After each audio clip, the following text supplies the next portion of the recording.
9 ग्रहांच्या पायऱ्या होत्या बाबा. किती? 9 ग्रहांच्या. रावण ज्या सिंहासनावरती बसायचा त्या सिंहासनाला 9 ग्रहांच्या पायऱ्या होत्या. शनीच्या डोक्यावरती पाय ठेवून रावण त्या ठिकाणी सिंहासनावरती बसायचा. इतका रावण बलाढ्य होता. रावण जर कधी नदीवरती जर फिरण्याकरता गेला बाबा, तर त्या नदीवरती फिरण्याकरता गेला. आता आपण टोपी घालतो वारकरी, तेव्हाच्या काळामध्ये राजे लोक मुकुट घालायचे. मुकुट घालायचे. रावण नदीवरती गेल्यानंतर आपल्या डोक्यातला सोन्याचा मुकुट काढायचा, नदीत फेकून द्यायचा. घरी आल्यानंतर दुसरा मुकुट घालायचा. इतका रावण त्या ठिकाणी श्रीमंत होता. आता तो मुकुट म्हणजे सोन्याचा होता. आपल्याकडे मोटरसायकल वरती आपली टोपी उडाली, आपण 4 किलोमीटर मागे जातो बाबा. आपण रावणाची बराबरी करायची नाही. म्हणून इतका बलाढ्य रावण असून सुद्धा त्या पंढरपुरातल्या मालकाने यमाला सांगितलं. कोणाला? यमाला, जा रावणाला घेऊन या. आणि बरोबर दुपारी 2 वाजून 22 मिनिटांनी त्या ठिकाणी रावणाला सुद्धा जावं लागलं. म्हणून पैसा अजून इथं चालत नाही, रावणाला सुद्धा जावं लागलं. म्हणून विश्वमाऊली ज्ञानोबा सांगतात, शरीर जात आगवी हे नाशिवंत स्वभावी आणि म्हणून यात वाजून जावे पंडुकुमार. रावणाला सुद्धा जावं लागलं. रावण एवढा आपण श्रीमंत रे. आता एखादा म्हणशील बाबा मग आमच्याकडे माझ्या घरात माझ्या बहिणीचा मुलगा डॉक्टर आहे, भावाचा मुलगा डॉक्टर आहे. अहो किती डॉक्टर असू द्या, या सृष्टीमध्ये या जगामध्ये सगळ्यात 1 नंबर श्रीमंत त्याचं नाव डान्सर 1 नंबरचा. तुम्ही आजही गुगलला सर्च करा, तरुण मुलं, मायकल जॅक्सन नाव टाकायचं, 1 नंबरचा त्या ठिकाणी डान्सर होता. पैसा पाणी सर्व होतं.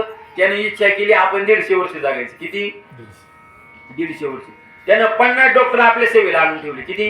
50. आणि 50 डोनर आणून ठेवले. डोनर म्हणजे दान देणारे, अवयव दान देणारे. हात खराब झाला हात देणारा माणूस, दाढ खराब झाली दाढ देणार. अशी 50 डॉक्टर आणि 50 डोनर, अशी 100 लोक त्याच्या सेवेला आणून ठेवले आणि 150 वर्ष जगायची इच्छा प्राप्त केली. पण आमचा भगवंत इतका चतुर आहे. डॉक्टर जीवाला वाचू शकतो, पण कुठपर्यंत बाबा?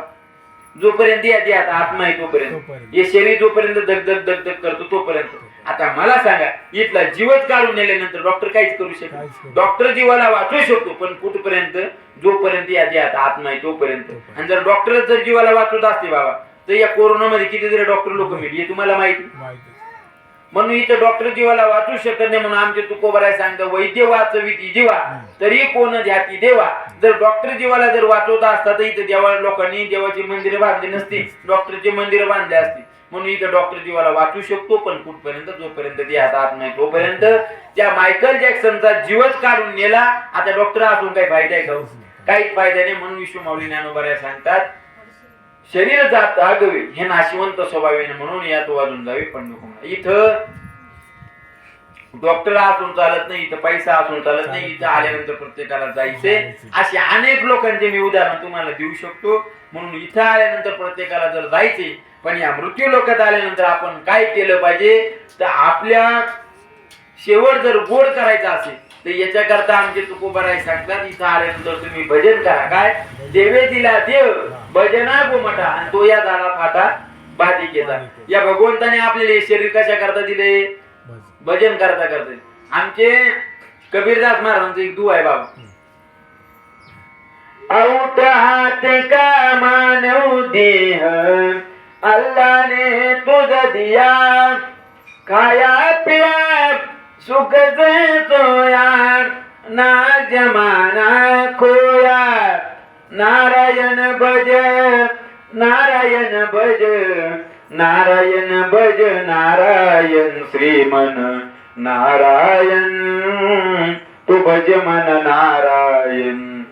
ते कबीरदास महाराज सांगतात, कारण आऊट हात का मानव देव अल्लाह ने तुझ दिया आणि खाया पिया सुख से सोया नाहक जमाना खोया. काय ते कबीरदास महाराज सांगतात, हे शरीर भगवंताने दिलं, खाया पिया सुख से सोया म्हणजे खाऊन पिऊन तुझ्या सुखाने झोपला तर तुझं आयुष्य त्या ठिकाणी फुकट गेलं. आमचे तुकोबारा याच्या करता सांगता, सांगतो तुम्हासी बजारे विठ्ठला नाही तरी गेला जन्म वाया. तुमचा जन्म जर तुम्हाला वायफळ जर घालवायचं नसेल तर बाबा देवाची प्राप्ती करा, देवाचं भगवंताचं भजन करा आणि या भगवंताच्या इच्छेनुसार ही सृष्टी चालते. कारण चाले शरीर कुणाची सत्य आणि कोण बोलवी ते हरिविन, जे कवी ऐकवी एक नारायण तयाचे भजन चुकू नको. काय?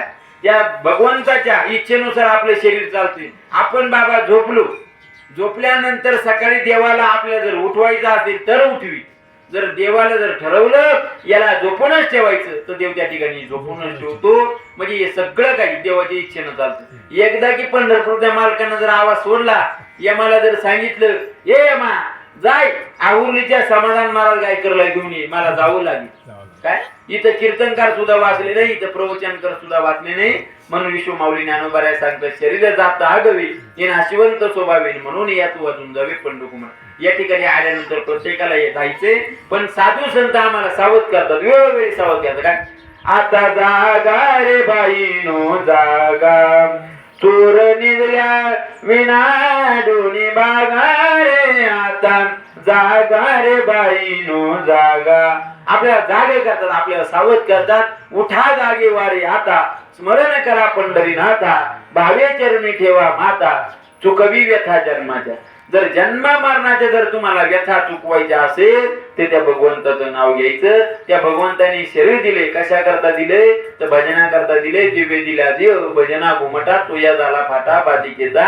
हे भगवंताने शरीर कशा करता दिले तर देवाचं भजन करण्याकरता दिले. पण इथे आल्यानंतर बऱ्याच लोकांना बाबा कळत नाही. आता तुमच्याकडे बाबा उदाहरणार्थ तुमच्याकडे सोन्याची 2 तोळ्याची चेन आहे, दोन्ही हातामध्ये 2-2 तोळ्याचे ब्रेसलेट आहे.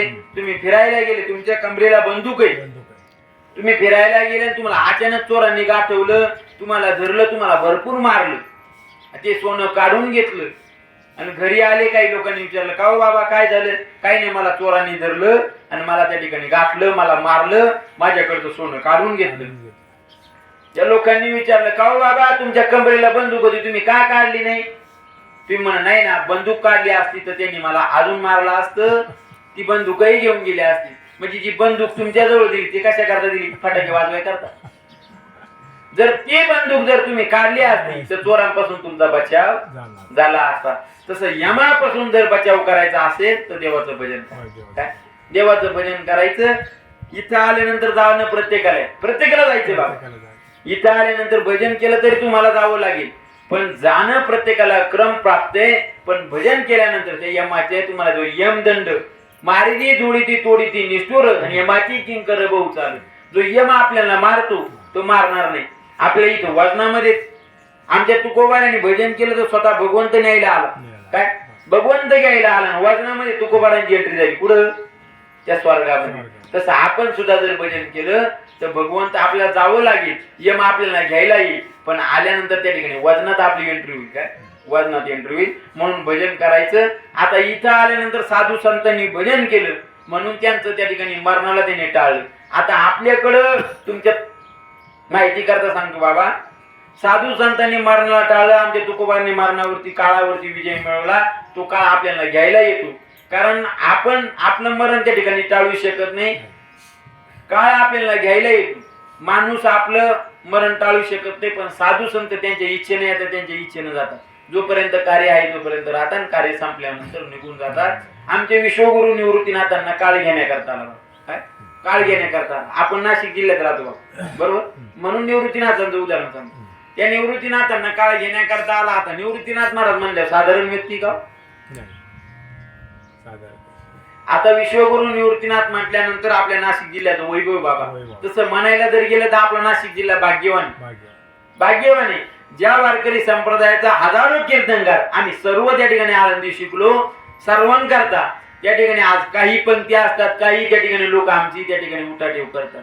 आजही तुम्ही बघा 2-2, 3-3 कोटीच्या बंगल्यामध्ये कीर्तनकारांना जेवण असतं बाबा. काही लोक हा सहज म्हणतात कीर्तनकारांना 40-40, 50-50 लाखाच्या गाड्या. पण याच्या मागचे कष्ट तुम्ही बघा. काय याच्या मागचे कष्ट बघा. ज्या आनंदी मंदिरात असताना त्या लोकांनी आम्हाला मधुकरी जर दिली नसेल तर आम्ही उपाशी झोपलो असेल कीर्तनकार लोक.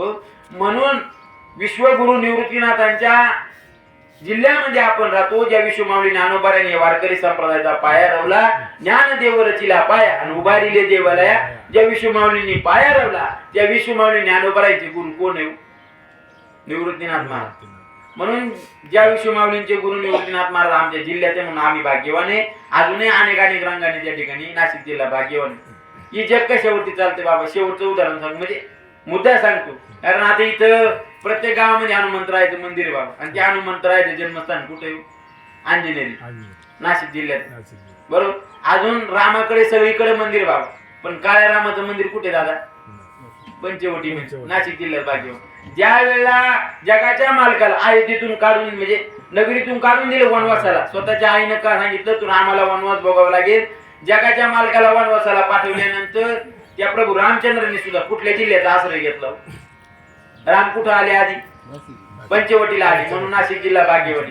जगाच्या मालकाचे पाय आमच्या जिल्ह्याला लागले म्हणून आमचा जिल्हा भाग्यवान आहे, याचा आम्हाला गर्व आहे. म्हणून हे जग कशावरती चालतंय बाबा? आता कशावरती चालतं? पैशावरती चालतं. प्रत्येक जण इथं पैसा कमावण्यात व्यस्त आहे बाबा, आणि कमावलं पाहिजे बाबा. काय कमावलं पाहिजे? काही लोक सर म्हणतात काय बाबा तुम्ही इतके पैसे करता, धावपळ करता, तुम्हाला काय सोबत न्यायचं आहे का? बाबा पैसा सोबत न्यायचा नाही हे मला पण मान्य. आता मला सांगा तुम्ही आरसाळ्याचे बाबा, तुम्हाला बाजारपेठ कुठली? टाकेत गोटी. तुम्ही गोटीला आला, गोटीला आल्यानंतर तुमच्या नातवण करता 1 डझन केळी घेतली बाबा. काय 1 डझन केळी घेतली बरोबर? आणि 1 डझन केळी घेतली. केळी घेतल्यानंतर केळी तुम्ही घरी नेली आणि तुमच्या नातवांनी केळी खाली. आता मला सांगा केळी खाण्याकरता तुम्ही सालटे काढून टाकले, मुलांनी सालटे फेकून दिले, मानला घी खाला, सालटे फेकून दिले ना. मग मला सांगा गोटीवरून तुम्ही सालटे कशाला वजन यायला, वजन कशाला नाही? मग ते सालटे गोटीलाच फेकायचे ना तुम्ही. पण ते सालटे गोटीला फेकून जमणार नाही. ते केळं जर तुम्हाला सुरक्षित घरी न्यायचे असेल तर त्याच्याकरता कातडीची गरज आहे. तसं जीवनामध्ये पैसा सोबत न्यायचा नाही बाबा, पण जोपर्यंत जिवंत आहे, जोपर्यंत आधी जिवंत आहे तोपर्यंत पैशाची गरज आहे, मरेपर्यंत पैशाची गरज आहे. कारण आमचे तुकोबारा सांगतात धनवंता लागेल सर्व मान्यता आहे जगी. इथं तुमच्याकडे जर पैसा असेल, धन असेल तर लोक तुम्हाला विचारणार, आणि तुमच्याकडे जर पैसा नसेल तर लोक तुम्हाला राम राम सुद्धा करणार नाही. म्हणून इथं जोपर्यंत आहे तोपर्यंत पैशाची गरज आहे, म्हणून पैसा कमवला पाहिजे. म्हणून हे जग पैशावरती चालतं. आणि तू पैसे छापायचा छापखाना कुठे हो बाबा? नाशिक रोड. म्हणून नाशिक जिल्हा भाग्यवान बाबा. म्हणून या नाशिक जिल्ह्याचं वैभव विश्वगुरु निवृत्तीनाथ महाराज, त्या निवृत्तीनाथांना काळ घेण्याकरता आला. इथं होतो काय काळ घेण्याकरता आला निवृत्तीनाथांनी. काळाला 2 बोट दाखवली. किती? 2 बोट. त्या काळाला ते आम्हाला असं वाटलं की अरे यांच्या जीवनातलं काहीतरी कार्य बाकी, म्हणून अजून 2 वर्षाने आपण आलं पाहिजे. म्हणून काळ परत 2 वर्षाने आला. आता 2 वर्षांनी काळ आल्यानंतर आता विश्वमाऊली ज्ञानोबाराने 2 बोट वर केली. काळाला असं वाटलं अजून काहीतरी कार्य बाकी असेल, म्हणून परत काळ 2 वर्षांनी आला. आता परत 2 वर्षांनी आल्यानंतर सोपान काकाने 2 बोट वर केली. आता परत काळ 2 वर्षांनी आला. आता 2 वर्षांनी आल्यानंतर जी चिमुकली आदिशक्ती मुक्ताबाई, त्या मुक्ताबाईने काळ 2 बोट दाखवली. सांगितलं ये यम्या. काय यम्या? पावशी आपण नाही म्हणायचं बरं, हे फक्त मुक्ताबाई नाही म्हणायचं. कारण यम हा दक्षिणेचा राजा आहे, तो आपल्याला घ्यायला येणार आहे, त्याला आपण यम्या म्हणायचं नाही. मुक्ताबाई का म्हटल्या? कारण मुक्ताबाईचा तितका अधिकार, म्हणून यम्या आपण म्हणायचं नाही. त्या मुक्ताबाईने सांगितलं हे यम्या 2 बोट म्हणजे 2 वर्ष नाही. जोपर्यंत चंद्र आणि सूर्य आहे तोपर्यंत तू आम्हाला घ्यायला येऊ शकत नाही. आणि मी याच्या पुढे जाऊन सांगतो बाबा, जोपर्यंत चंद्र सूर्य आहे तोपर्यंत नाही. जोपर्यंत विश्वगुरु निवृत्तीनाथ महाराज आहे, मुक्ताबाई आहे, सोपान काका आहे, विश्वमाऊली ज्ञानोबा आहे, वैरागी भास्कर जगद्गुरु तुकोबार आहे, नाथ बाबा आहे, नामदेव आहे, तोचपर्यंत हा चंद्र आहे. ज्या दिवशी साधू संतांचं इथलं अस्तित्व नष्ट होईल त्या दिवशी चंद्रही राहणार नाही आणि सूर्य राहणार नाही. म्हणून काळावरती विजय निवृत्तीनाथांनी मिळवला. पण कशाच्या जोरावरती? भजनाच्या जोरावरती. तितका अधिकार होता. म्हणून काळावरती जर तुम्हाला विजय मिळवायचा असेल तर इथं आल्यानंतर तुम्हाला भजन करावं लागेल. काय तुम्हाला मारावं लागणार आहे, पण भजन केल्यानंतर त्यातून तुमची मुक्तता होऊ शकते. म्हणून या ठिकाणी तुम्ही भजन करायचं. आता भजन केल्यानंतर अनेकांनी त्या ठिकाणी काळ गुलाम सलाम करीन तू कया घरी राबत असेल, ते तुकोबा आहे ना, काळ सलाम करायचा बाबा, राम राम करायचा. कोण? काळ. पण काय करायचा? तितकं भजन होत. म्हणून त्या ठिकाणी म्हणजे तुकोबरांचे का अभंग बाबा मला आता आठवला. शिंक जांभळी खोकला ही तुकाची वेळ वाया गेली. तुकोबारांना फक्त शिंक आली, जांभळी गेली आणि खोकला गेला का तेवढाच वेळ त्यांच्या वाया जायचा पाहिजे. नाही ते इतर वेळेस सगळं भजनातच काय. म्हणून त्या ठिकाणी तुकोबारांनी काळ गुलाम सलाम करी, त्या काळानं सलाम केला. राम राम करायला तू त्या ठिकाणी यम यायचा. म्हणून इतकी अधिकार संपन्न महात्मे जगद्गुरु तुकोबार आहे. त्यांनी सुद्धा काळावरती विजय मिळवला. विश्वगुरु निवृत्तीनाथांनी काळावरती विजय मिळवला. आणि तुम्ही आम्ही सुद्धा काळावरती जर विजय मिळवला असेल तर त्या ठिकाणी आपल्याला एकच काम करावं लागेल, भजन करावं लागेल. आता इथं दादांचं 1 वर्षापूर्वी निधन झालं. त्यांची 2 मुलं, एक धनराज आणि एक समाधान, बरोबर. त्या दोन्ही मुलांनी आपल्या बापाचं त्या ठिकाणी इथं वर्ष श्राद्ध केलं. तुम्ही म्हणशाल बाबा वर्ष श्राद्ध करण्याची काय गरज आहे? मी तुम्हाला सांगितलं या जीवाचा तिथं निकाल आहे, मराव प्रत्येकाला लागणार आहे. इथं या जीवाचा निकाल आहे. पण या जीवाच्या मरणाच्या वेळी जर काही चुकीचं त्या ठिकाणी आपण नाही का म्हणतो, वेळ चुकीची असल्यानंतर, काळ चुकीचा असल्यानंतर माणसाला जावं लागतं.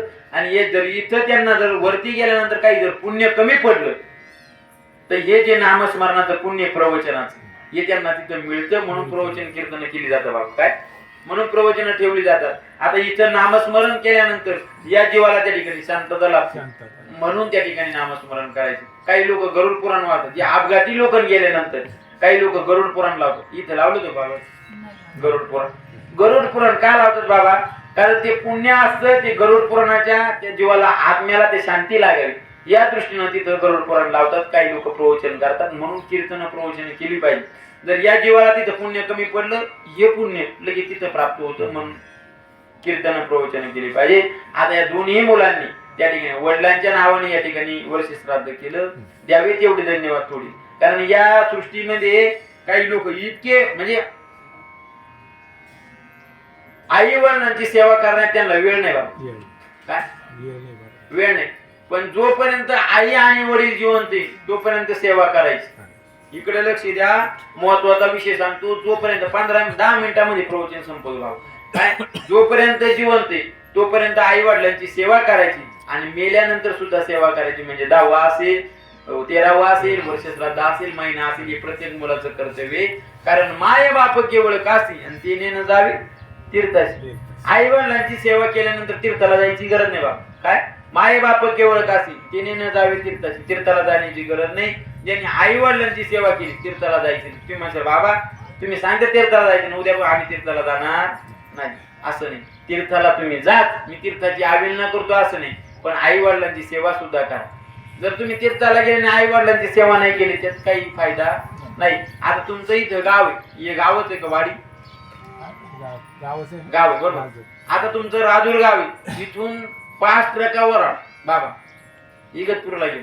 काय 5 ट्रकावर आणि जो नवरदेव त्याला घरी ठेवलं, तुम्हाला तिथे मुरमुरी सुद्धा देणार नाही बाबा. काय म्हणजे जशी वरणाला शोभा नवरदेवाशिवाय तशी जीवनाला शोभा आई वडिलांच्या सेवेशिवाय नाही. म्हणून आई वडिलांची सेवा महत्वाची. इथं आपल्या सृष्टीमध्ये एक संत होऊन गेले, त्यांचं नाव रोहिदास महाराज. काय संत रोहिदास महाराज. त्या रोहिदास महाराजांनी माय बाप केवळ का असेल त्याने जावे तीर्थाची याच्या कथा उदाहरण देतो, शेवटचं समाप्त करतो. त्या आई वडिलांची सेवा इतकी केली का त्या रोहिदास महाराजांकडे त्यांचा मित्र आला, सांगितलं हे रोहिदास चल ना तीर्थयात्रेला. त्या रोहिदास महाराजांनी सांगितलं अरे बाबा मी आलो असतो तीर्थयात्रेला, पण माझ्या आई वडिलांची सेवे करता इथं माणूस नाही. माझ्या आई वडिलांना सांधेवाताचा त्रास आहे. काय सांधेवातात.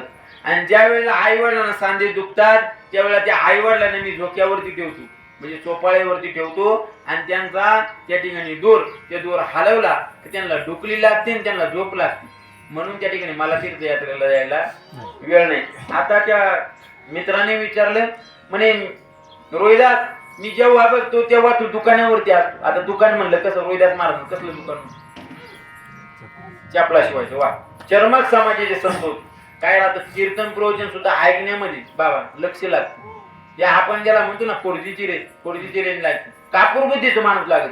तुम्ही कापूर बघा अग्नीच्या संपर्कात आल्यानंतर लगेच जळून खाक होतो आणि लगेच मागे सुगंध सोडून जातो. तसं कापूर बुद्धीचे लोक लागतात. आता रोहिदास महाराजांना कसलं दुकान म्हटल्यानंतर त्यांनी सांगितलं चर्मक समाजाचं, म्हणजे चप्पल शिवण्याचं.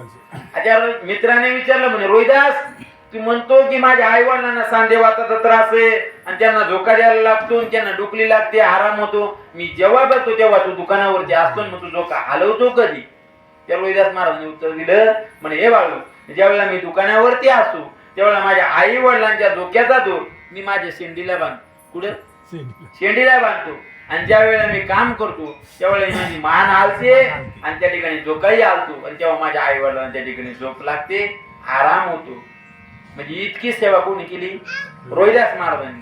आणि म्हणून त्या बाळूनं सांगितलं रोहिदास महाराज ठीक आहे तुमची सेवा चालू द्या, मी तीर्थयात्रेला चाललो. आणि जात असताना तिथून एक काशीचा पंडित आला आणि तिथून चालला होता, त्याची चप्पल तुटली बाबा. त्या महान पंडितांना सांगितलं रोहिदास महाराजांकडे सांगितलं माझी चप्पल तुटली, एवढी चप्पल शिवून द्या. रोहिदास महाराजांनी सांगितलं हाच माझा धंदा आहे, मला हेच करावं लागतं. चप्पल शिवल्यानंतर त्या महात्म्यानं आपल्या खिशातून 1 रुपया काढला, मजुरी त्या रोहिदास महाराजांना दिली. त्या रोहिदास महाराजांनी सांगितलं, जो माणूस तीर्थयात्रेला जातो त्याची मजुरी मी घेत नाही. आपल्याकडे वारीत गेल्यानंतर लोक अनेक जण दान करतात बाबा, तुम्हाला माहिती. तसं रोहिदास महाराजांनी सांगितलं, मी 1 रुपया घेणार नाही. उलटा रोहिदास महाराजांनी खिशातून 1 रुपया काढला, त्या महात्म्याला दिला. सांगितलं, हा 1 रुपया काशीला गेल्यानंतर गंगामाई समर्पित करा. कोणाच्या नावाने? माझ्या नावाने. आपल्याकडे पान फुलाला पैसे देतात ना बाबा, तसं रोहिदास महाराजांनी 1 रुपया दिला. महात्मा निघून गेला. निघून गेल्यानंतर काशीला पोहोचला. काशीला पोहोचल्यानंतर त्या ठिकाणी गंगेचं स्नान झालं, काशी विश्वेश्वराचं दर्शन झालं. दर्शन झाल्यानंतर आता महात्मा घरी निघाला. पण घरी निघाल्यानंतर त्याच्या लक्षात आलं, वाटेत कुणीतरी एक मुलगा भेटला होता चप्पल शिवत असताना. त्यानं सांगितलं, हा 1 रुपया गंगामाई समर्पित करा. मला आठवण राहिली नाही. डबल तो त्या ठिकाणी गंगेपाशी गेला, आपल्या खिशातला 1 रुपया काढला आणि त्या गंगेत टाकला. चमत्कार असा झाला बाबा, त्या 1 रुपयाच्या बदल्यात ती गंगामाई त्या ठिकाणी प्रगट झाली. तो 1 रुपया वरची वर झेलला. झेलल्यानंतर त्या 1 रुपयाच्या बदल्यात सोन्याचं कंकण दिलं. कोणी? गंगामाईने महात्म्याला सोन्याचं कंकण दिलं. सांगितलं, ज्यानं हा 1 रुपया दिला त्याला 1 कंकण नेऊन द्या. आता महात्म्याने सांगितलं हो. त्या ठिकाणी महात्मा पुढे आला, पण महात्म्याला मोह सुटला. काही लोकांना मोह सुटतो, धनाचा मोह सुटतो बाबा. त्यानं सांगितलं, म्हणे आता हा 1 रुपया रोहिदास महाराजांनी दिला आणि आपण गंगामाई टाकला. गंगामाईने सोन्याचं कंकण दिलं आणि जर ह्या 1 रुपयाच्या बदल्यात त्यांनी त्या रोहिदास महाराजांना द्यायला लावलं, जर आपण रोहिदास महाराजांना जर दिलं नाही, त्याला काही स्वप्न पडणार नाही. या आपण एखादं विकून टाकू आणि याचा आपल्याला पैसे घेऊ, म्हणजे धनाचा लोभ सुटला. त्यानं त्या महात्म्यानं ते कंकण एका सोनाराला विकलं. आता सोनाराला विकल्यानंतर त्या सोनाराने एका राजाला विकलं. राजानं ते राणीला दिलं. काय? राणीला दिलं. आता इतकं बरजरी कंकण गंगामाईने दिलेलं कंकण तुम्ही आम्ही नाही खरेदी करू शकतो. मग राजानं खरेदी केलं आणि आपल्या पत्नीला दिलं, म्हणजे राणीला दिलं. राणीनं ती हातात घातलं.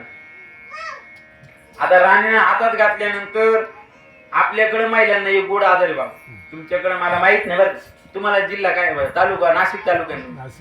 आमच्या इगतपुरी तालुक्यात सांगते मी. मग आमच्याकडं महिलांनी सोनं घातल्यानंतर इतर महिलांना दाखवल्याशिवाय ते झोपती नाही, जेवण सुद्धा करती नाही. हे आमच्या इगतपुरी तालुक्यात सांगतो मी, तुमच्या तालुक्यात सांगत नाही. म्हणून त्या राणीनं आख्या गल्लीमध्ये ते सोन्याचं कंकण दाखवत त्या ठिकाणी महिलांना दाखवू लागली. पण महिलांनी बघितलं, म्हण का ग राणी, तुला हा 2 आहे. मग राजाने 1च कंकण का दिलं, 2 कंकण का नाही दिली? आता आग लावून दिली. लगे राणीनं राजाला गाठलं, सांगितलं, मला अजून 1 कंकण पाहिजे. आता राजा म्हटल्यानंतर साधारण व्यक्ती का? राजा बोलत तिथं दल आलं. लगेच राजाने ऑर्डर दिली. सांगितलं, लगेच सोनाराकडे जा, दुसरं कंकण तयार करा.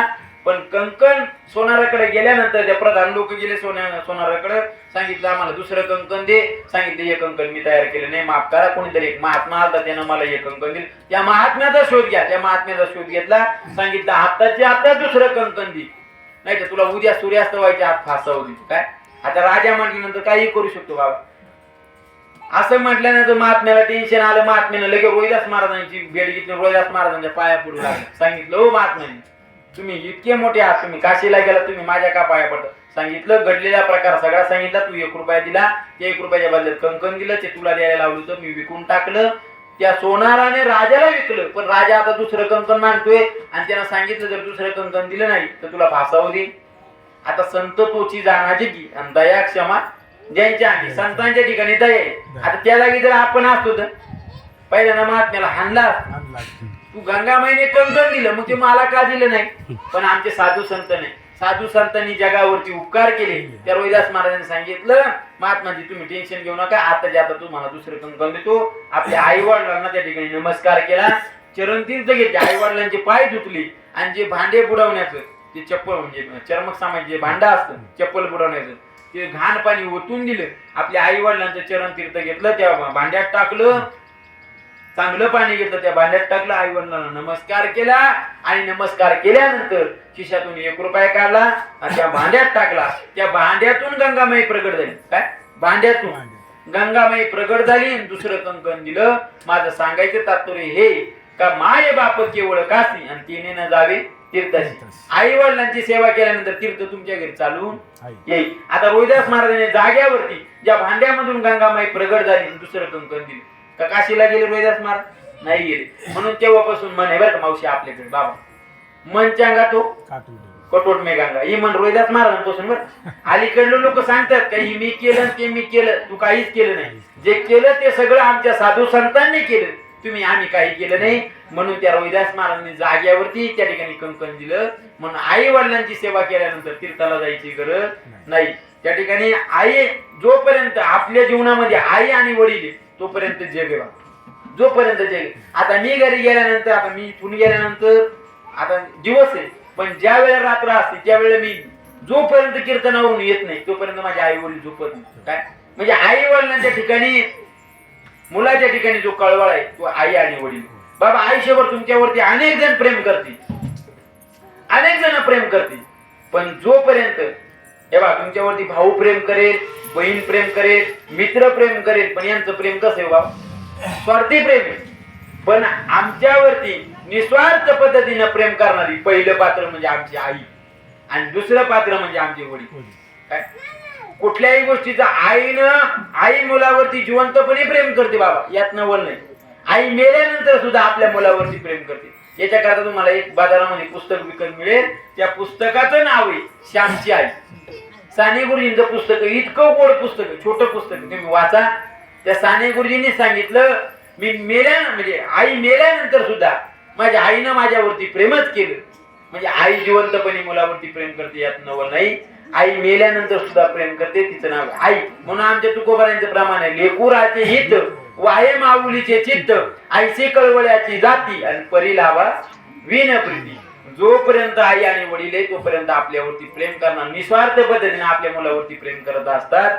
बाप असतील जोपर्यंत आपल्या घरात बाप आहे तोपर्यंत आपल्या घरावरती कोणी वाकडी नजर करू शकत नाही. पण ज्या दिवशी आपल्या बाप गेल्यानंतर त्या घर त्या ठिकाणी पोरकं होत असतं, आई गेल्यानंतर घर ते पोरकं होत असतं. म्हणून आई वडिलांची सेवा करणं ही प्रत्येक मुलाची जबाबदारी. म्हणून यावे तेवढे धन्यवाद. इथं धनराज भाऊ असतील, समाधान भाऊ असतील, दोन्ही मुलांनी आपल्या वडिलांचं वर्ष श्राद्ध केलं.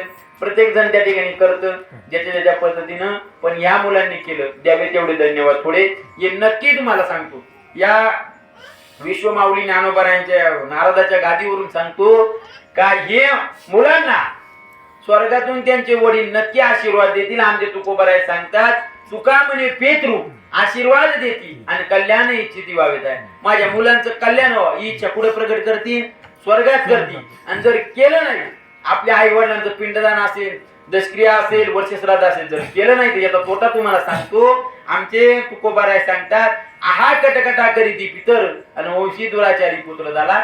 आपल्या नावाने आहा कटकटा करीती पितर म्हणजे आपल्या नावाने आपले पितर त्या ठिकाणी बोट मोडत असतात. कुठं? स्वर्गामध्ये बोट मोडत असतात. हा वंशी दुराचारी, हा दुराचारी पुत्र आमच्या वंशात जन्माला आला, हे त्या ठिकाणी स्वर्गातून त्या ठिकाणी बोट मोडत असतात. म्हणून या मुलांना यांचे वडील नक्की आशीर्वाद देतील अशी इच्छा प्रगट करतो. बाप गेल्यानंतर अनेक दुःख होत असतात. जोपर्यंत पक्षी दिवसभर कुठेही गेला तरी संध्याकाळी कुठे येतो? घरट्याकडे, पिल्लांकडे येतो. एक कवीनं असं छोटस गाणं म्हणलं, मी म्हणायचा प्रयत्न करतो बाबा. माय मंदिर आलेले लागे कस फुटाया, माय मंदिर आलेले लागे कस फुटाया, आज घायल पक्षीनी जाई पिलाना बेटाया, तिन बांधल घरट दिला विसावा निवारा, घेऊन पंखा खाली मुखी भरविला तारा, उड रक्ताला लागली लागे कळस फुटाया, आज घायाळ पक्षीनी जाई पिलाना बेटाया. पक्षी दिवसभर कुठेही गेले तरी संध्याकाळी कुठं घेतात? आपल्या घरट्याकडे येतात. तसं आई वडील दिवसभर कितीही कष्ट करायला गेले तरी संध्याकाळी कुठे येतात? आपल्या घरी येतात, आपल्या मुलांना त्या ठिकाणी सांभाळतात. म्हणून आई वडिलांचे उपकार आपल्यावरती आपल्याच्यानं फिटू शकत नाही. म्हणून आई वडिलांची सेवा करायची. बाप गेल्यानंतर बापाची किंमत करते, आई गेल्यानंतर आईची किंमत करते. जोपर्यंत आहे तोपर्यंत सुद्धा सेवा करणं गरजेचं आहे. म्हणून जीवन जगत असताना 3 गोष्टी करा. काय बाबा? तीन गोष्टी करायच्या. गळ्यामध्ये पवित्र तुळशीची माळ घालायची. का घालायची माळ? काय घालायची बाबा? कारण आमचे तुकोबाराय सांगता उद पंडू भाळ कंठी शोभे माळ आणि कापी जे कळी काळ तयार. गळ्यात जर बाबा माळ घातली तो यम आहे आपल्याला. जो कळी काळ आपल्याला घ्यायला येतो तो कळी काळ सुद्धा त्या तुळशीच्या माळेला असा लटलटा कापत असतो. म्हणून गळ्यात पवित्र तुळशीची माळ घाल. पण बाबा काही लोकांना तुम्हाला सांगतो, आता इथं थोडे लोक आहे, तुम्हाला सांगतो थोडे परिणुरी चांगले लोक असं ऐकणारे. आपण जरी एखाद्या ठिकाणी गेलो जर कोणाला जर म्हणून बाबा माळ घाल, ते काही लोक म्हणतात आमच्या मनाची माळ. काय आमच्या मनाची माळ? पण इथं मनाची माळ सांगितली, इथं मनाची माळ चालत नाही. आमचे नाथ बाबा सांगतात तुळशी माळ घाला, गोपी चंदन टिळा, हृदयी कळवळा वैष्णवांचा. तुळशीची माळ काय घालायची?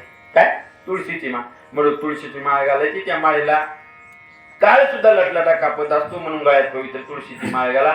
आई वडिलांची सेवा करा. जोपर्यंत जिवंत आहे तोपर्यंत सेवा करा. मेल्यानंतर सुद्धा सेवा करणं म्हणजे दावा असेल, पिंडदान असेल, वर्षश्राद्ध असेल, महिना असेल ते करणं. आणि जोपर्यंत आपल्या धर्मामध्ये आपली गायीची सेवा करायची. मी तुम्हाला मागं बोलून गेलो गाय कसा बेल द्यायची नाही. आपल्याकडे एक सजन कसे संत होऊन गेले पूर्वी जन्मामध्ये फक्त गाय कसा बेला धरण्याकरता मदत केली ती बाबा. काय मदत केली? गाय त्यांची नव्हती, फक्त मदत केली कसा बेला धरण्याकरता. तरी पुढच्या जन्मात त्यांचे हात देवाने कलम केले. आता तुम्ही विचार करा, ज्यांनी टेम्पो भरून दिल्या त्यांचं काय काय कट होईल ते तुम्ही विचार करा. म्हणून गाय कसा बेला द्यायची नाही, गायीची सेवा करायची. आपल्या हिंदू धर्माचं ते दैवत आहे म्हणून गायीची सेवा करायची. गळ्यात पवित्र तुळशीची माळ, कपाळाला गंध लावायचा. गंध का लावायचा? जसं विवाही स्त्री आपल्या पतीच्या नावाचं कुंकू लावते तसा भगवंत आपला पती, भगवंत आपला मालक आहे म्हणून त्याच्या नावाचं त्या ठिकाणी गंध लावायचं. म्हणून तुळशी माळा गळा गोपी चंदन टिळा, हृदयी कळवळ वैष्णवांचा. वारकऱ्यांविषयी मनात प्रेम असावं. आई वडिलांची सेवा करावी. व्यसन करू नका. का व्यसन करू नका? व्यसनाने अनेक जणांचे त्या ठिकाणी जीवन उद्ध्वस्त झालं. म्हणून व्यसनाच्या आळी जाऊ नका. गळ्यात पवित्र तुळशीची माळ घाला. बाप आहे तोपर्यंत सेवा करा. बाप गेल्यानंतर सुद्धा सेवा करा. बाप गेल्यानंतर जीवनामध्ये खूप दुःख आहे. म्हणून एक कवी असं सांगतो, एक छोटस गीत गातून लगेच त्या ठिकाणी सेवा सांगतो. सोडून गेले बाबा मायले कराना, सोडून गेले बाबा मायले कराना. बाबा बाबा बाबा बाबा म्हणू मी कुणाला. बाबा बाबा बाबा बाबा म्हणू मी कुणाला. बाबा तुम्ही आमच्यासाठी कष्ट केले फार, सोडून गेले बाबा सारा परिवार. लेकी सुनार रडत बसती काना कोपऱ्यात, एकाएकी आली हवा विजला माझ्या मायेचा गदिवा. सोडून गेले बाबा मायले कराना. बाबा बाबा बाबा बाबा म्हणू मी कोणाला. म्हणून वडील गेल्यानंतर खूप दुःख असतो. असो ज्यांच्या परिवारातून वडील गेले त्यांना भगवान परमात्मा त्या दुःखातून सावरण्याची शक्ती दो. ईश्वर चरणी प्रार्थना करतो. आणि झालेली सेवा त्या ठिकाणी हनुमंतरायांच्या चरणी असेल, विश्वगुरु निवृत्तीनाथांच्या असेल चरणी समर्पित करतो. ज्यांनी मला इथं आमंत्रित केलं ते आमचे मित्र त्या ठिकाणी राम महाराज जाधव असतील. त्यांचं प्रवचन होतं पण त्यांना जमलं नाही म्हणून मला त्यांनी फोन केला. मला अजून एक प्रवचन होतं, मी ते प्रवचन करून इथं आलो. म्हणून त्यांचे त्या ठिकाणी धन्यवाद, त्यांचे आभार. आणि झालेली सेवा भगवंताच्या चरणी समर्पित करतो. सेवेला याच ठिकाणी विराम देतो. विठ्ठल विठ्ठल विठ्ठल विठ्ठल.